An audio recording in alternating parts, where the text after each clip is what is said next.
Welcome to FBC Grace Point Church. My name is Christy and I'm the ministry coordinator here. We just wanted to take one moment of your time to review this week's announcements. Hey guys, it's Michael. Coming back from last week having a fantastic time at our youth pool party that we had. We had all kinds of games and it got really messy. It was a blast. I'm so glad we were able to celebrate summer finally being here for our students.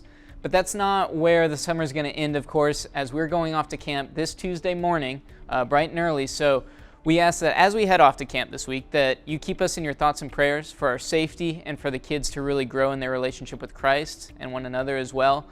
So just keep us in your thoughts and prayers. I can't wait to see how the Lord is going to move this week in the lives of our students. So I can't wait to come back and share how it goes. If you have been visiting our church for a while and you're trying to figure out how do I get more connected, what's my next step to being a part of what's going on here, then we have two opportunities I want to let you know about. The first is Growth Track 101, which is going to happen on June 28th after the second service. And this is a class for anybody who is curious about joining the church. Maybe you're curious about baptism. You want to know more about the mission and values that we specifically have as a church. We're going to go over all of that in this class. And so it's a great opportunity to learn that. Lunch and childcare are provided. And so we just need you to scan the QR code to get registered for that. And we would love to have you there. The second opportunity to get connected is with small groups. And I'm so excited that small groups are going to be starting back up in August. And so whether you have been in a group, if you currently think you're in a group or you've never been in a group, we want everyone to go ahead and fill out a new registration so that we can get people into the right group. And so remember, small groups are the place where a really big church starts to feel like home, where it starts to feel more like community. And so I encourage everyone to go ahead and sign up for that. It's going to be a great experience. It's Lindy, and here I am with your weekly update for VBS, only 1 week away. I have two things I need you to do. Number one, don't forget to register your kids. And number two, make sure you grab a yard sign or an invite card or both, so that you can invite your friends to Kingdom Quest. We can't wait to see you there. Hey church, for those of you that don't know me, my name is Chris Mott, and I wanted to speak to you about our ministry spotlight this week, known as Grace Crew. This team is led by Garrett Skipper and myself, and is a team of 8 people ready and willing to assist with light home maintenance for those that can no longer do the things that they used to do, such as smoke alarm batteries, air filter changes, light bulb changes, or maybe you have a plumbing problem or an electrical problem. We can't make those big repairs, but we can at least direct you to the professionals that can assist. If you have this need, or if you would like to volunteer for this team, you can contact the church office and they will get you in touch with myself or with Garrett.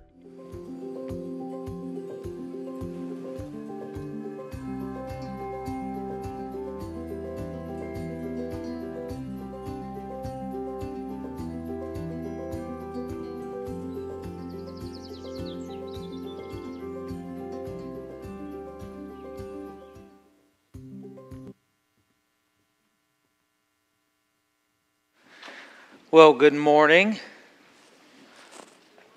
Did y'all hear me? Goodness gracious. Okay.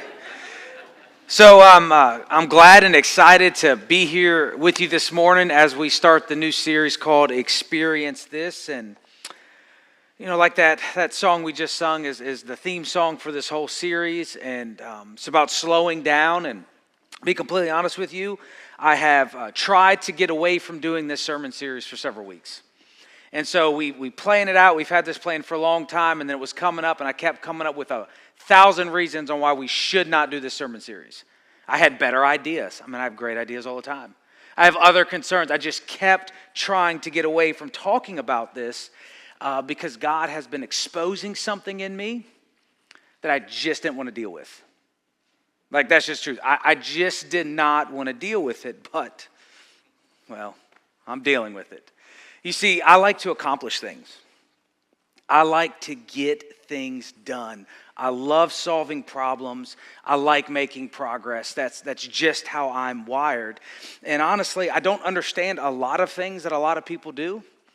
For instance, Jessica, she just ran a 5K yesterday. Don't understand it. I don't understand why you go running with a group of people around a circle. I don't understand those type of things. I don't understand, for instance, if she would be like, hey, Brian, she would never ask me this because she knows me. She's like, hey, you want to go for a walk? I'm like, for what? What are we doing? We accomplishing something? You trying to tell me I'm fat? I need exercise? No, but like, she would never ask me, like, no, just to walk. I'd be like, I don't understand. Why would I go walking? This is why I don't understand hiking. People are like, you just want to go walk around in the woods. I'm like, this is serious. You want to go walk around the woods? I'd be like, no. But like, just to walk. I'd be like, I'm telling you, I do not understand those why would I just go pointlessly walk around the woods? Years ago, we had a consultants come and help us with our church. We were planning out, and they were talking about the reasons why we do things. And they were like, well, you can do it for the experience. I was like, yeah, but what's the point? They said, for the experience. And I was like, no, I don't know what you mean. Why would I just do something just to do something? Like, doesn't it have to be attached to something? What's the point of it? Like, that's just how I'm wired. I don't understand, like, going to a concert. You're like, are you serious? No, I'm dead serious. Well, I can listen to it in my car. Why would I go to a concert? Just to be there and experience it. I'm like, I got other things to do.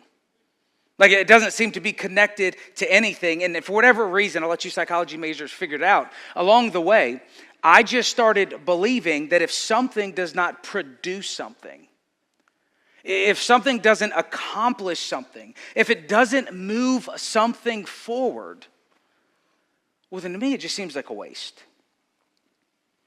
However, what God has been showing me, what God has been doing in my life, is that life with Him is so much more than accomplishing things. Life with Him is so much more than just doing things. It's more than the next goal, the next project, the next problem to solve. You see, God didn't create a world for us just to simply manage. He created a world for us to receive. You see, life with God is filled with work, but also rest. He filled life with purpose, but also beauty. He filled life with responsibility, but also joy. And I know how to work. I know how to get things done. I know how to build. I know to accomplish. Like, I love doing that kind of stuff. But for me, I'm not very good at just sitting. I'm not good at just pausing. I'm not good at receiving the life that God has given us as just a gift and to experience all the wonders in the world that He has created. That's why we're calling this series Experience This, because over the next couple of weeks, what we're going to talk about is just simply how to slow down, how to receive what God has given us. Stop treating ordinary life as something that only matters if we accomplish things and if we only manage things. And here's the deal. I know it's just not me, because every single person I talk to says they're busy. We're busy. What are you doing? We're busy. Oh, I'm overworked. I'm busy. Everybody's busy. Everybody's busy doing something. And you see, all this has been exposed to me because over the past couple of months, I have felt incredibly lost. I don't know how to explain it to you, but the best way I can describe to you what God's been doing in my life has been like a death to the flesh, a death to a lot of things. And I don't really know how to explain it other than just saying it's what it felt like, what was going on inside of me. You see, here at the church, we've wrapped up some really big projects, things that's kept us busy for the past couple of years. And so work has slowed down in the matter of always having something to think about other than the normal things we think about.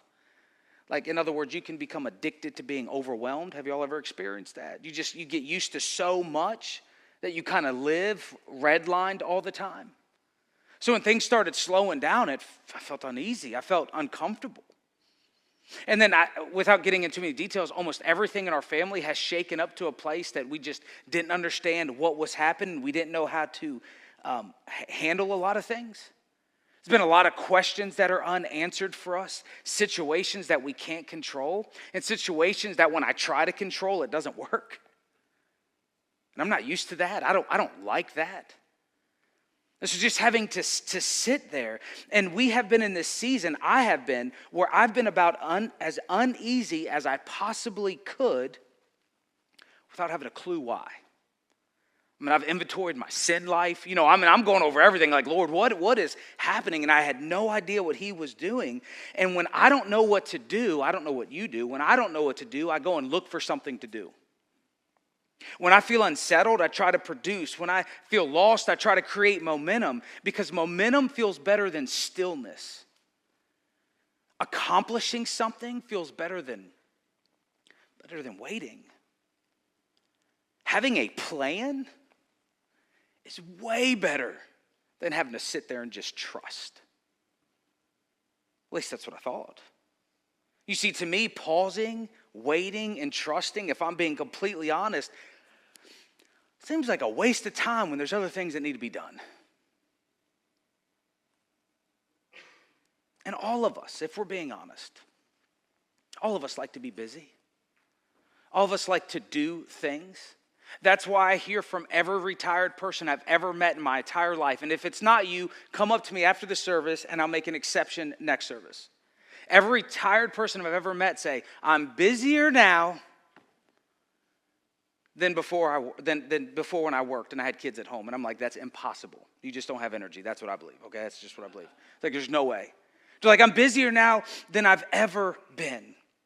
Because we all want to be useful. We all want our lives to matter. All of us want to make a difference in this world. And it's not that we're filling our life with bad things.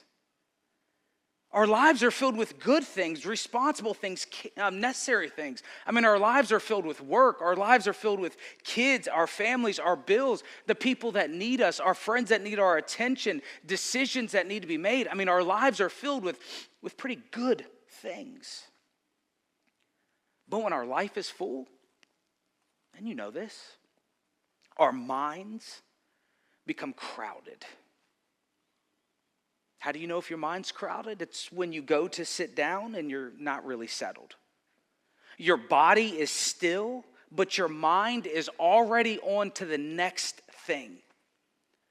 The next problem, the next conversation, the next decision, the next thing that you don't want to forget. You're sitting down to relax. And you're thinking about what's happening in 2.5 months from now. You're not relaxing. You're not settled. And us humans, we shouldn't have to reach for something to calm us down, to relax. And then you add the world we live in now, where every quiet space that you could possibly have is filled with something else. The moment you feel bored, the moment you feel uncomfortable, the moment you feel uncertain, the moment you feel restless, there's something available. The moment you're like, hey, I don't have anything to do, you reach for the phone. You start adding even more.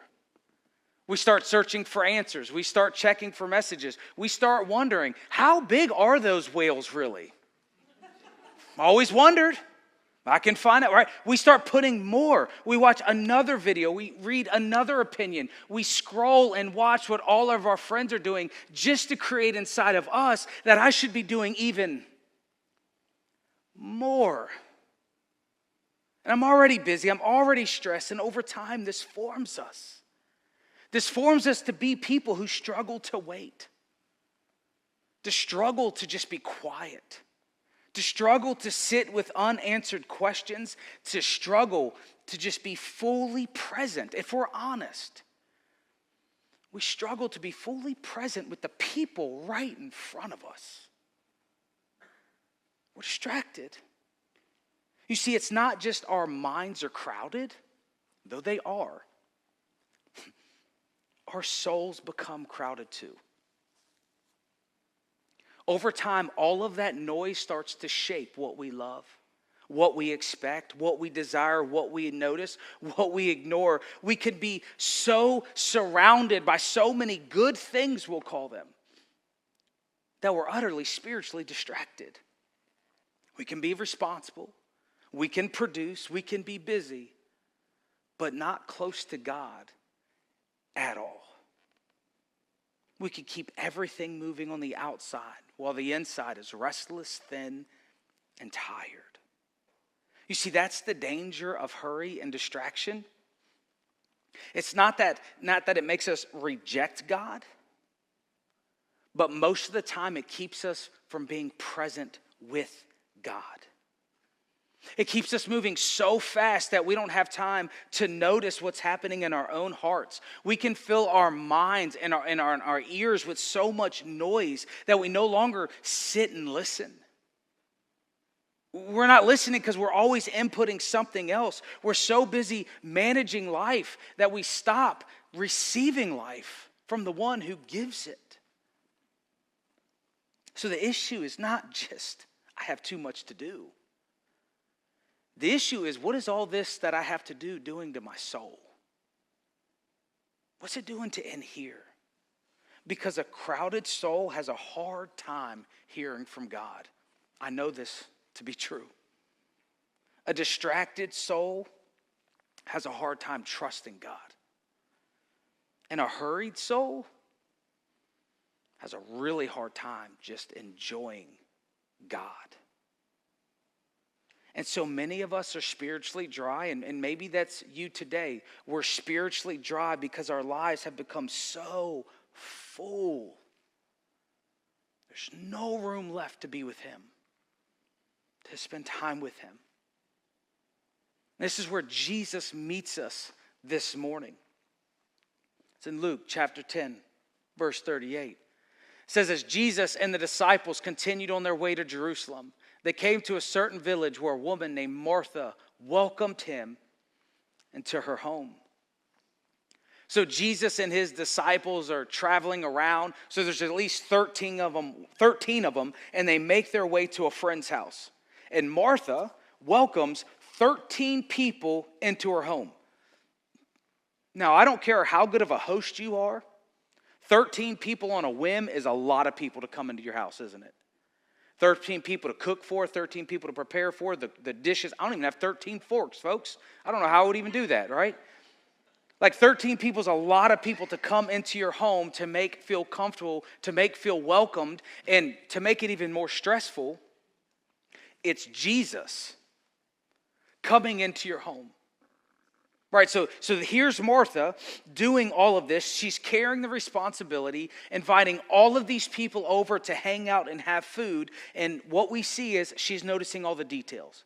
So she's making sure the napkins are there. She's making sure the cups are there. She's making sure they get enough forks. She's sending them out to the Dollar General because there's another one they just put up down the street, right? We got plenty of those. She's running out for supplies. That's what they're doing.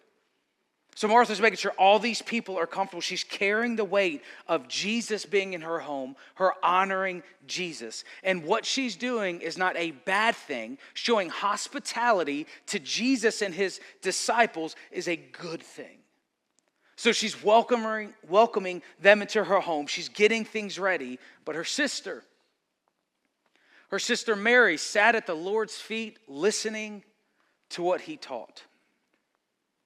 So Martha's getting everything ready, and Mary's just sitting there. Jesus is in the lazy boy. He's in that one chair that no one else is allowed to sit in, but Dad, I don't know if y'all have those. Jesus sat there. He sat there. Everybody's sitting around Him. He's teaching them, explaining, and Mary's like, hey, I'm not worried about this other stuff. I'm just going to sit and listen to Jesus. And these details matters because what this is telling us about sitting at His feet is she's taking the position of a disciple. As a woman, she's sitting down, learning, soaking in what Jesus has to teach her. She knows in that moment, out of everything that needs to be done, the most important thing is just sitting there listening for Jesus. But Martha was what? Say that word with me. Now, I didn't write this Bible. I didn't choose to use the word distracted. So however that makes you feel, you have to deal with it. Because what God's word tells us is Martha's distracted by the big dinner she's preparing. She's distracted by dinner. And this is where a lot of us get really defensive, going, well, how else are they supposed to eat, Brian? I mean, if someone's not doing the work, who's going to do the work? What do you mean she's distracted? How are people going to drink? How are they getting, like, this is ridiculous. I didn't make this up. This has been in the Bible, okay? I didn't write this. Don't get mad at me. And we think, well, someone has to feed and take care of them. Someone has to pick up. Martha's doing something good. What do you mean she's distracted? She's preparing a meal for at least 15 people. But lean in and listen to what God's saying, and she's distracted. She's distracted. She's worried about all this other stuff. And so the pressure builds up, as it always does. And she came to Jesus, and I just picture him teaching. He's in this amazing lecture, and she just storms in the room. Jesus, Lord, doesn't it seem unfair to you that my sister just sits here? I bet she pointed at her in front of everybody. What do you bet? So it's her sister. She pointed at her. Just sits here while I do all the work. Tell her to come and help me. Jesus, tell Mary to get busy. Tell her to produce something. She's just sitting at your feet. And now we see the symptom of a busy heart. Now we see one of the symptoms of a distracted soul. Martha began with hospitality, but all that started to overwhelm her. So she started comparing. And comparing is a dangerous trap because comparing rarely leaves people as people. You see, her sister in that moment now turned to evidence. She looked at her and said, well, I really am alone. Look, Mary's not doing anything. She looked at her as how life's unfair. She goes, look, isn't evidence of life being unfair? She became evidence that Jesus didn't care. She became evidence, what she's doing in this moment, by pointing to Mary.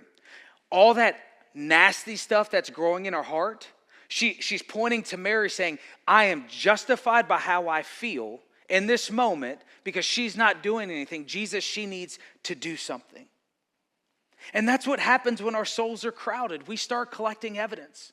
We start looking at people as they're not doing as much as me. They're not producing. How come they're not busy? How come they're not stressed out? I'm stressed out. And if you're a boss, you know this is true. If you're stressed out, you think everybody else should be stressed out. Like, if I got a lot to do, why don't you have a lot to do? Something's wrong in this picture, right? What does our soul have to do with their soul? When we get so busy in our souls, we just start looking at people, not as people anymore, but as reasons to justify why we're angry, reasons to justify why we're upset. And by the time comparison's over, we usually are not seeing clearly. We now see through exhaustion. We now see through frustration. We need to now prove why our resentment is justified. So Martha's busy. I said, Jesus, tell Mary to do something. I'm doing everything. She's not doing a thing. But the Lord said to her, Dear Martha, you are worried and upset over the details. There's only one thing worth being concerned about. Mary has discovered it, and it will not be taken away from her. So Jesus doesn't rebuke her with harshness. He's tender. He's saying, Dear Martha, Martha, lean in, listen. You're worried and caught up about all the details. You're worried and caught up about all the things that you think are important. Martha, you're worried about things that nobody asked you to do. Martha, you're worried about all the things that nobody else is concerned about. Martha, you were so stressed out about this event, your hospitality has gone south. Now you're just, nobody asked you for all of this. Nobody else said this was important. All this stuff you think is important that nobody asked you to do is now taking over your soul. Martha, Mary found what's actually important. And in that moment, in any moment, spending time with Jesus is the most important thing we could possibly do. And he says, I'm not going to take that from her.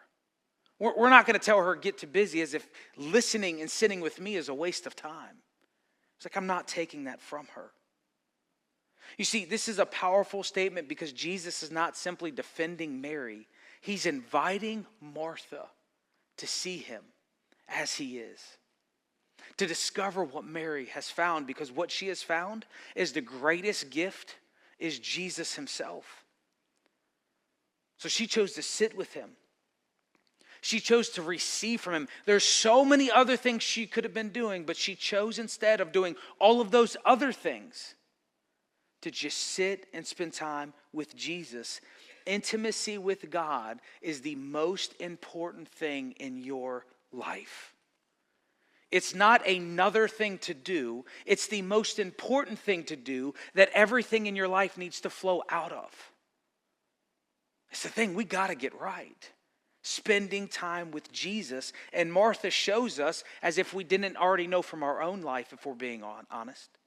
Martha shows us how easy it is to do things even for Jesus or things for work, but miss the life with Jesus.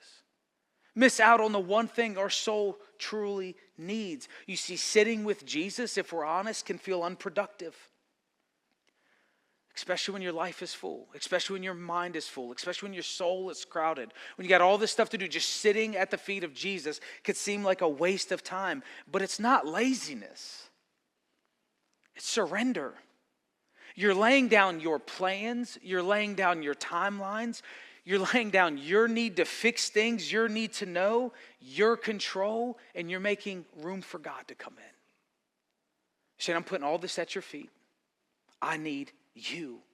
And that's what Jesus is inviting Martha into.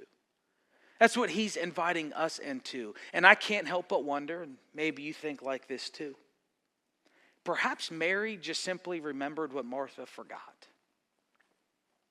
Perhaps Mary's sitting there going, he fed like 4,000 or 5,000 people, like really quick. Why are you worried about 15? Like, don't you remember when he turned water into wine and you're worried about drinks? Like, Jesus can handle this. Perhaps what Mary remembers is what Martha forgot. Like, she knew that no matter what Martha did, no matter what Mary did, Jesus could do far more if he wanted to do it. So sitting with him could have accomplished far more than they ever could have on their own. She chose the better thing. See, years ago, before I started ministry and I was in seminary, I had to read this book called Choosing to Cheat. The title sounds harsh, but that's what the book's about. Great book. The title's changed now to When Work and Family Collide. It's an amazing book, game changer for me, really helped me. But the idea is very simple. The idea is this, that everyone and everything will always want more. Your job will always want more from you. Your family will always want more from you. Your friends will want more. Your responsibilities will want more, right? Simple premise. The idea is there will always be more than you have time to do. And you're like, yeah, right. I can do things, Brian. Good luck. Good luck. Okay? And once we understand this, it will put, just follow me here. There will always be more than you can do. There will always be more needs than you have the capacity to meet. You'll find this out the hard way or the easy way. The easy way is just listening to it. The hard way is trying to do everything. Okay? There's always going to be more than you need. So at some point, you have to realize you cannot do everything and you're going to have to cheat on something.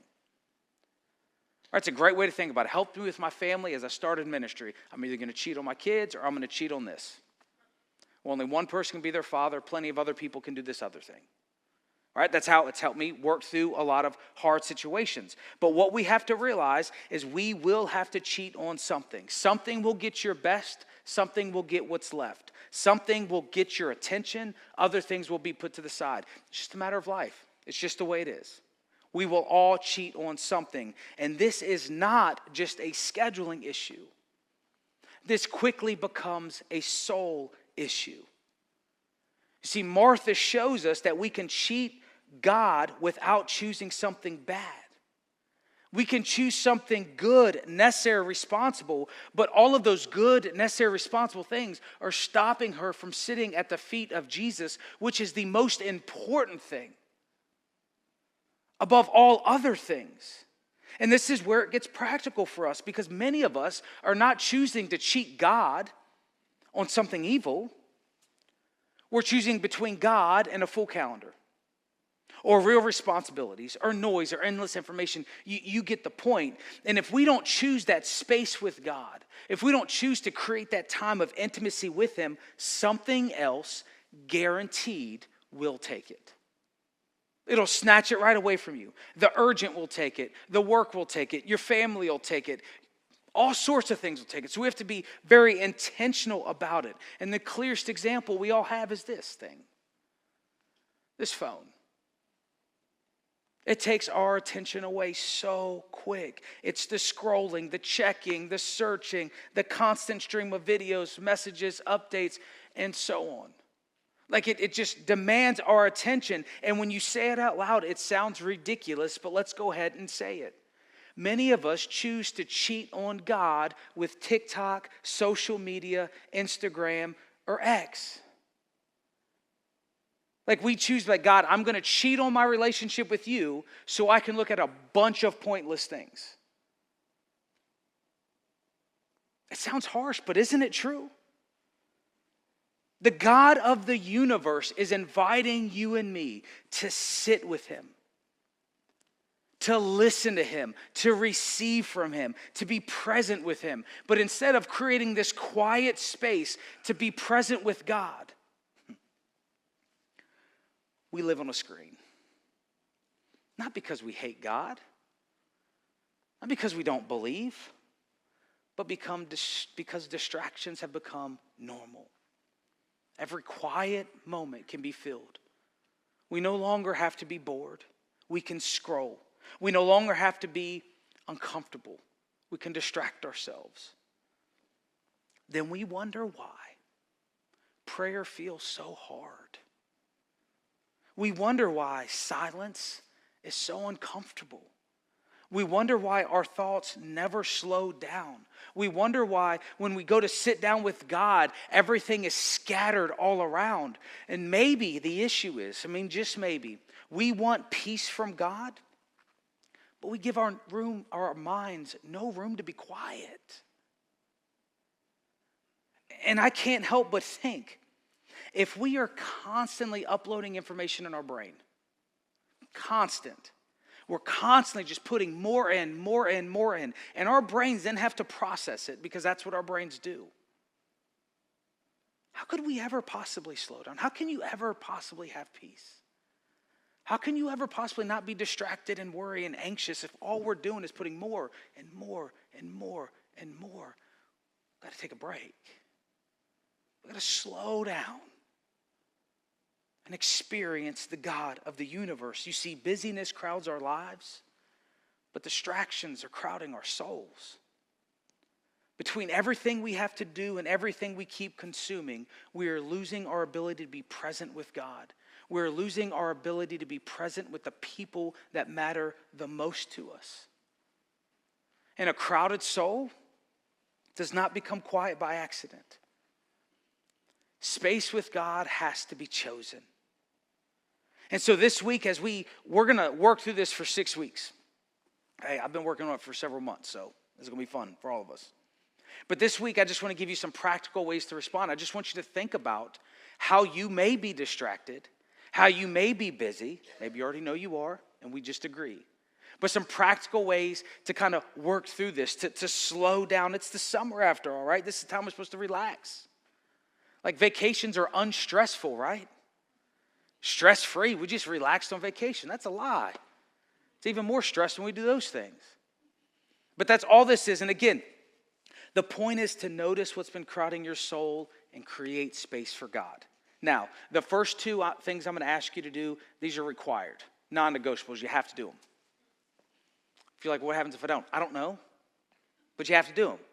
Just sounds like I have authority when I say that, okay? But the first two, non-negotiables. Make that deal with me. No matter what it is, you have to do the first two. It's begin the morning, and before you go to bed, have your morning and evening prayers. I don't think that's asking too much. And if you need it, you don't have to write these down. They're on the front of your worship guide. We have on the front of your worship guide, every week there's going to be a new bingo card for you. Okay? It doesn't look like this, but it's in the front of your worship guide. We have ways for you to create space. And morning prayer is the first one. The first thing I want you to do is connect with God before the world gets your attention. Before your phone, before the calendars, before the responsibilities and decisions, and before you start getting ready or whatever you got to do. You're like, Brian, I'm so busy. Then just wake up earlier. You're like, but I'm already tired. Then go to bed earlier. It's not really. You're adults, right? You get this. Just wake up a little bit earlier to spend some time with God and prayer. The first thing you do is receive that word from the Lord. And before you go to bed, and this is good. You end the day by releasing everything back to God. A lot of us are wondering why we can't sleep because we're just keeping all that in our brains. We release that stuff back to God, the worries, the responsibilities, the unfinished things, things we couldn't fix, the things that's weighing on us. And morning and evening prayers have just been a long tradition of the church. And we need to rediscover the power of prayer. And many of you are thinking, you're like, yeah, but I've tried that, Brian. I don't even know how to pray. Where do I start? I'm like, man, I'm so glad you asked me that this morning. Because we have these books. Some of you already took them. It tells me a lot about you, by the way. If you're already taking books, you ain't having any instructions, okay? Just take things. We just take things laying around. Just like, I'm just going to take it. Who does that? Who just takes things, okay? Doesn't matter. It tells me a lot about you, okay? No judgment. A lot of judgment going on here. Just saying. No, I'm kidding. But these books are for you. But we do not have that many because they were very expensive. And I bought all of Amazon's. That could be shipped in a couple of days. So I'm asking you to take one for your family. If you're already taking a bunch, you can just return them. It's okay. Right back where they go. And we're going to watch you return them. We're going to watch it.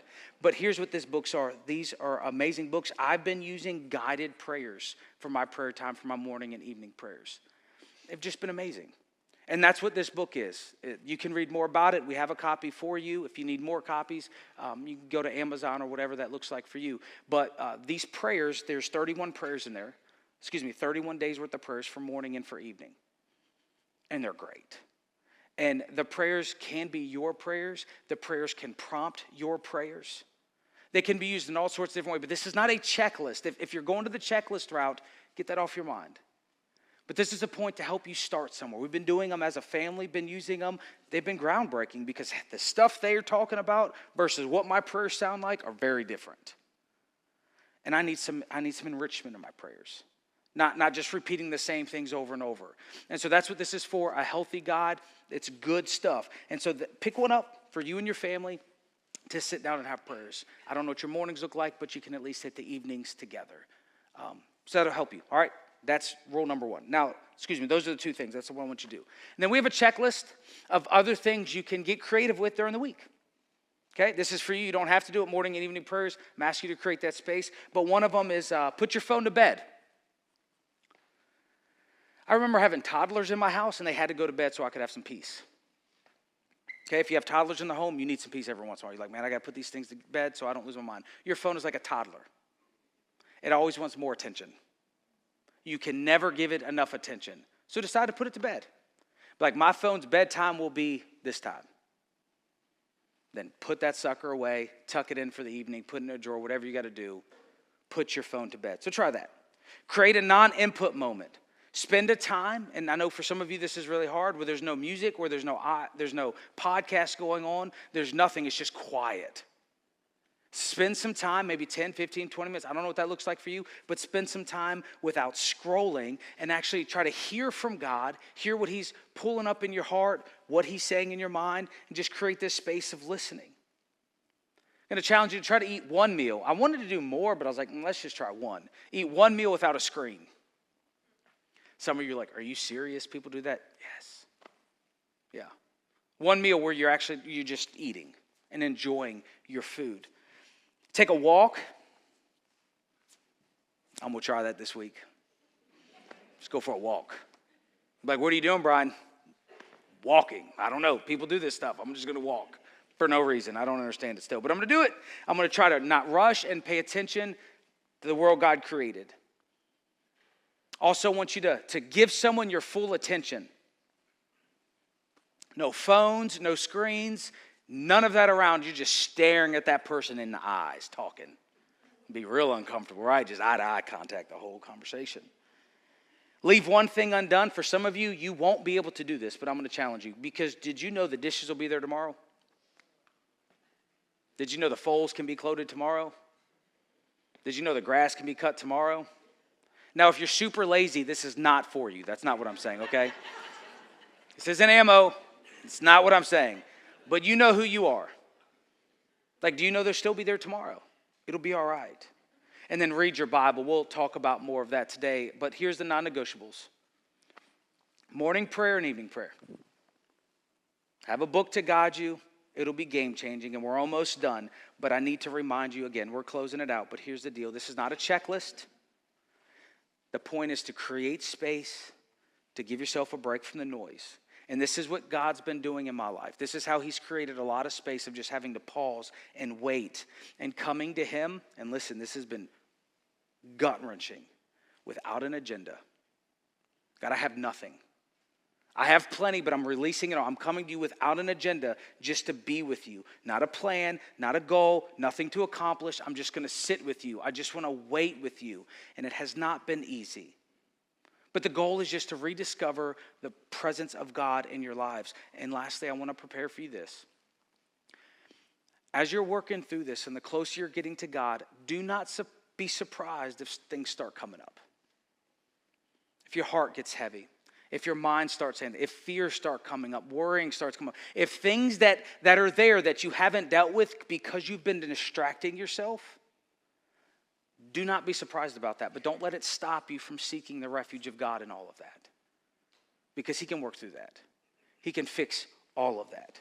So begin with God, end with God, and somewhere along the way, make some space to notice some things that he's been trying to show you. Will you pray with me? Heavenly Father, we confess that our lives are often full, but our souls are often not close to you.